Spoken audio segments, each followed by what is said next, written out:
ఓవరాల్గా వాళ్ళు దేవుని పరిచర్యను ఎలా చేశారో అది ప్రభువుని పోలు చేశారని నెక్స్ట్ జనరేషన్కి ఇస్తున్నారు. నేను బాగా అభిమానించేటువంటి దైవజనుడు ఎవరంటే మన తెలుగు రాష్ట్రాల్లో భగత్ సింగ్ గారు.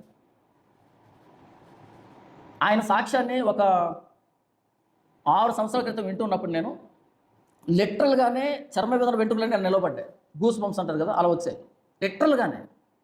అందులో ఒక సందర్భం ఉంటుంది, అదేంటంటే ఎక్కడో భూకంపం వచ్చింది, మరి ఎగ్జాక్ట్గా ఆ ప్లేస్ నాకు తెలియదు, కానీ భూకంపం వచ్చింది ఆ ప్లేస్లో. ఆ భూకంపం వస్తే దాన్ని సందర్శించడానికి వెళ్ళాడు ఈయన వెనకాల ఉన్నటువంటి వ్యక్తులు, కొంతమంది పరివారం వెళ్ళారు దాన్ని సందర్శించడానికి. ఆ భూకంపం వచ్చినటువంటి ప్రదేశం, ఆ మేడలు కూలిపోయాయి కదా, ఆ శిథిలాల కింద డబ్బులు కట్టలు, కరెన్సీ నోట్లన్నీ పరిచినట్టుగా ఉన్నాయంట. వాటి మీద ఈయన నడుచుకుంటూ వెళ్తే వెనకాల వచ్చిన వాళ్ళు నడుచుకుంటూ వెళ్ళారంట. ఒక్కరు కూడా వంగి ఆ కరెన్సీ నోట్ని ఇలా తీసుకున్న వాళ్ళు కాదంట. ఆ కరెన్సీ నోట్లుంటే ఈయన వంగి ఒకదాన్ని తగిలిన వాడు కాదంట, ఈయన వెనకాల ఉన్న వ్యక్తులు కూడా తగిలిన వాళ్ళు కాదంట. ఎందుకంటే ఆయన నేర్పించినటువంటి బోధ ధనాపేక్ష ఉండకూడదు, మనకు కావాలంటే ప్రభువు ఇస్తాడు అని. అది వినగానే ఎలా సాధ్యమవుతుంది? లిటరల్గా ఇలా వెంట్రుకలు నిలవబడ్డాయి.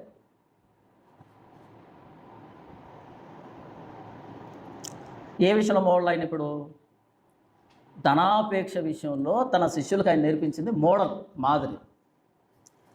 కానీ వాగ్దానాలు ప్రవేశపెట్టింది ఆయనే, దేవుని చిత్తాన్ని కనిపెట్టండి అని చెప్పింది ఆయనే. లేకపోతే సంఘంలో సంఘ పెద్దలు అనేటువంటి ఒక వ్యవస్థను తీసుకొచ్చింది ఆయనే. లేకపోతే పెళ్ళి అయ్యేంత వరకు పెళ్లి కూతురిని పెళ్లి కొడుకు చూపించకుండా, పెళ్లి కొడుకుని పెళ్లి కూతురు చూపించకుండా దేవుడికి ప్రార్థన చేయండి అని ఆ విధానాన్ని తెచ్చింది ఆయనే. ఇలాంటివి చాలా విషయాలు ఉన్నాయి. వీటన్నిటి మీద మనం ఖండించాం, ప్రశ్నించాం. మళ్ళీ ఆయన మోడల్ ఎలా అవుతాడు? మనకి వాగ్దానం అనేది దాన్ని తీసుకొచ్చాడు. డిసెంబర్ 31 నైట్ వాగ్దానం ఇస్తారు. వాక్యానుసారమేనా? వాక్యానుసారమా? లేకపోతే పొలం విషయంలో దేవుని చిత్తం ఏంటి, వ్యాపార విషయంలో దేవుని చిత్తం ఏంటి, ఉద్యోగ విషయంలో దేవుని చిత్తం ఏంటి, కాలేజ్ విషయంలో దేవుని చిత్తం ఏంటి? వాక్యానుసారమేనా? కాదు. దేవుని చిత్తము అనేటువంటి పదాన్ని తీసుకొని ఈయన సొంత అభిప్రాయాలు దాని మీద రుద్దాడు. అది వాక్యానుసారం కాదు. అంటే ఆయన పరిచర్యలో మానవ కల్పితాలు చాలానే ఉన్నాయి. దీనిగానే చూస్తాం, పరిచర్యగానే చూస్తాం.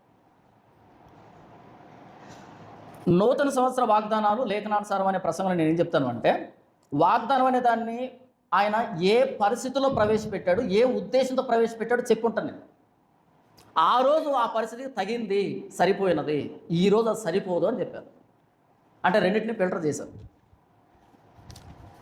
వాగ్దానాన్ని బట్టి మొత్తంగా వ్యక్తిని కొట్టేయలేదు, లేతే ఈ మొత్తం పరిచర్యలో ఆ వాగ్దానాన్ని కలిపేసుకోలేదు. ఏది దానిదే. భగత్ సింగ్ గారు ఆయన ఇచ్చే స్టేట్మెంట్ అంటే అందరికీ నన్ను పోలి నడుచుకోండి అంటాడు, ఆయన డినామినేషన్ సంబంధించిన వ్యక్తులు. ఎందుకంటే ఆయన పాయింట్ ఆఫ్ వ్యూలో ఆయన ప్రభువుని పోలి పరిచర్య చేశాడు నిస్వార్థంగానే. అంతేగాని వ్యక్తిగతంగా ఆయన చూపించుకోలేడు, ఎవరు చూపించుకోలేడు. కాబట్టి నేను ప్రభువుని పోలి నడుచుకుంటున్న ప్రకారం మీరు నన్ను పోలి నడుచుకోండి అంటే దాని అర్థం పాప సహితమో పాపరహితమో అనేటువంటి కాంటెక్స్ట్ లేదు అక్కడ. మినిస్ట్రీకి సంబంధించి మాట్లాడుతున్నాడు, పరిచర్యకి సంబంధించి మాట్లాడుతున్నాడు. అలాగని పాపం చేయమని చెప్తున్నాడా? అసలు ఆ యాంగిల్ లేదు అక్కడ. కొరింథీయులకు రాసిన మొదటి పత్రిక 1వ అధ్యాయం 5 నుంచి చదివినిపిస్తాను. క్రీస్తును గూర్చిన సాక్ష్యము మీలో స్థిరపరచబడినందున ఆయన యందు మీరు ప్రతి విషయంలోనూ, అనగా సమస్త ఉపదేశములోను సమస్త జ్ఞానములోను ఐశ్వర్యవంతులైరి. ఏ విషయంలో అంట? క్రీస్తును గురించిన సాక్ష్యం అంటే ఇక్కడ సమస్త ఉపదేశం, సమస్త జ్ఞానం. ప్రారంభంలో ఆయన చెప్తున్నటువంటి మాట ఇది. తరువాత కనుక ఏ కృపావరమునందును లోపము లేక, ఏ కృపావరం, ఇందులో కృపావరాలు డిస్కస్ చేయబడతాయి. ఏ కృపావరంలోనూ లోపం లేక అంటే లోపాలు ఏవో ఉన్నాయి, ఆ లోపాలు సరిదిద్దడానికి ఈ పత్రిక రాస్తున్నాడు. ఏ కృపావరమునందును లోపం లేక మీరు మన ప్రభువైన యేసుక్రీస్తు ప్రత్యక్షత కొరకు ఎదురు చూస్తున్నారు. మన ప్రభు అయిన యేసుక్రీస్తు దినమందు మీరు నిందారహితులై ఉండునట్లు. నిందారహితులు అంటే ఏ విషయంలో నిందారహితం? కృపావరం విషయంలో నిందారహితులుగా ఉండునట్లు, కృపావరాలని వినియోగించే దాంట్లో నిందారహితులుగా ఉండునట్లు, మన ప్రభు అయిన యేసుక్రీస్తు దినమందు మీరు నిరపరాధులై ఉండునట్లు అంతం వరకు ఆయన మిమ్మును స్థిరపరచును. మన ప్రభు అయిన యేసుక్రీస్తును తన కుమారుని సహవాసమునకు మిమ్మల్ని పిలిచిన దేవుడు నమ్మదగిన వాడు. సహోదరులారా, ఇక నుంచి మొదలు పెడుతున్నాడు. పాయింట్ నెంబర్ 1, సహోదరులారా, మీరందరూ ఏకభావంతో మాట్లాడవలననియు మీలో కక్షలు లేక ఏక మనసుతోనూ ఏక తాత్పర్యంతోనూ మీరు సన్నద్ధులై ఉండవలనని మన ప్రభు అయిన యేసుక్రీస్తు పేరట మిమ్మల్ని వేడుకొనుచున్నాను. కలహాల గురించి మాట్లాడాడు. ఎవరి పేరట వేడుకుంటున్నాడంట? మన ప్రభు అయిన యేసుక్రీస్తు వారి పేరట వేడుకుంటున్నాడంట. ఇంతకీ పౌలు విషయంలోనూ పేతురు విషయంలోనూ అపోల్లో విషయంలో కలహాలు ఉన్నాయా? కొరింథీ సంఘంలో కలహాలు ఉన్నాయి. మరి పౌలుకి పేతురుకి అపోల్లో వీళ్ళకి కలహాలు ఉన్నాయా? 3వ అధ్యాయం చూడండి. 3వ అధ్యాయం 6వ వచనం. నేను నాటితిని, అపోల్లో నీళ్లు పోసెను, వృద్ధి కలుగు చేసిన వాడు దేవుడే. కాబట్టి వృద్ధి కలుగు చేయ దేవునిలోనే కానీ నాటువాడిలోనేను నీళ్లు పోయేవాడిలోనైనా ఏమీ లేదు. నాటువాడును నీళ్లు పోయేవాడును ఒకటే. ప్రతివాడు తాను చేసిన కష్టం కొలది జీతం పుచ్చుకొనును. మేము దేవుని జత పనివారమై ఉన్నాము, మీరు దేవుని వ్యవసాయమును గృహమునై ఉన్నారు. తన్ను తాను పెద్దగా చెప్పుకున్నాడా? అపోలోని ఏమైనా తగ్గించాడా? పేతురుని ఏమైనా తగ్గించాడా? మేమంతా జత పనివారమే, మీరు దేవుని వ్యవసాయం అని చెప్పాడు. యేసు ప్రభు ఏం చెప్పాడు? నేను తండ్రి ఏకమై ఉన్నామని చెప్పాడు. నేను తండ్రి ఏకమై ఉన్నామని చెప్పాడు. పౌలు ఏం చెప్తున్నాడు? మేమంతా జత పనివారం అని చెప్తున్నాడు.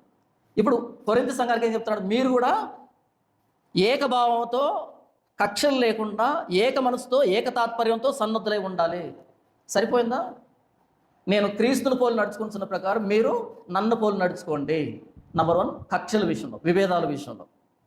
ఇలా మొదలుపెట్టాయన ఎన్ని విషయాలు డిస్కస్ చేస్తాడు అంటే 10వ అధ్యాయం చివరి దాకా అన్ని విషయాల్లో నేను ఎలా బిహేవ్ చేశానో ఎగ్జాక్ట్గా మీరు కూడా అలాగే నడుచుకోండి, ఈ మాదిరిని కొనసాగించండి అని చెప్తున్నమాట.